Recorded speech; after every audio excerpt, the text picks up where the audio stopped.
Hi everyone. You may remember that a couple of weeks ago it was revealed that Sharia courts are now operating here in Britain with the full backing of the law, even though they discriminate against women as a matter of course. And what this means is that those women who are intimidated into using these courts, as some of them will be, and everyone knows it, they will now find that they have the full weight of the British legal system lined up against them, alongside the patriarchal bigotry in their own communities.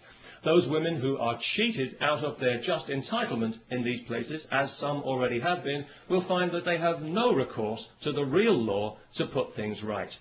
In other words, we are now accommodating Saudi Arabian legal principles here in Britain, just as we accommodate their corrupt business practices and their threats against our national security when we try to investigate them. If you live in Britain and if you think these courts are a bad idea, please sign the petition to which I have linked, asking that they be abolished and that this poison be removed from our society and that we revert to the rule of civilised law with equal rights for all, if that's not too much trouble.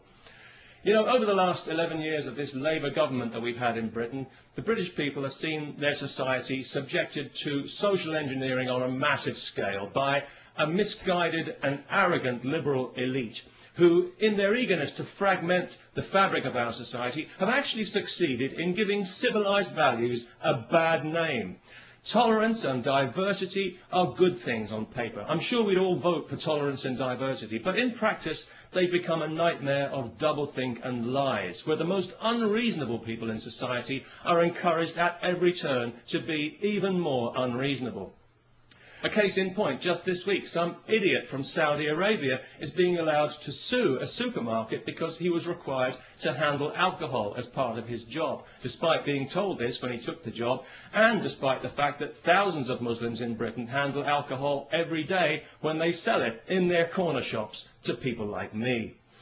I do find it quite ironic that Islam forbids intoxication when you consider how many Muslims are seemingly so intoxicated by their religion, especially in Saudi Arabia. So it was no surprise to me to hear that this idiot was from Saudi Arabia, because I think we all know that that entire country is mentally ill.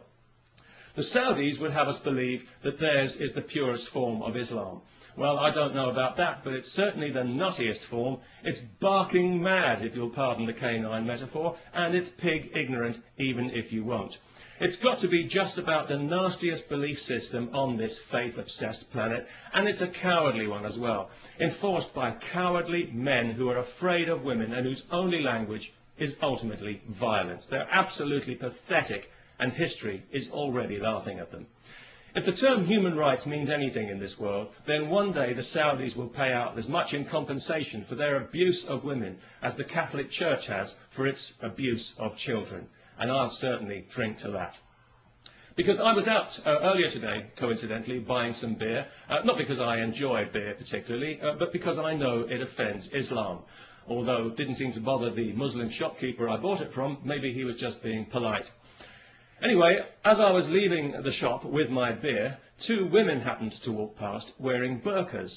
Nothing too unusual about that, not anymore, not in London anyway, and nobody really paid it much attention, apart from one small child who I overheard describing them to her mother as letterbox ladies, which I thought was actually quite inventive and rather charming. But of course it was also deeply offensive, so we had the child put to death.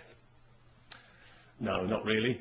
But it was lucky that neither of the women actually heard the offensive and insulting remark, because obviously each of them had her head encased in a cloth sack. So that was good, because it meant that the police didn't have to be called, no human rights people needed to get involved, and nobody required any financial compensation for hurt feelings, which I thought made a very pleasant change indeed. And of course, as a result, we didn't have to listen to any propaganda sound bites from some Islamist Saudi shill at the Muslim Council of Britain. So all in all, it worked out for the best. And it just goes to show that these things don't always have to end in tears.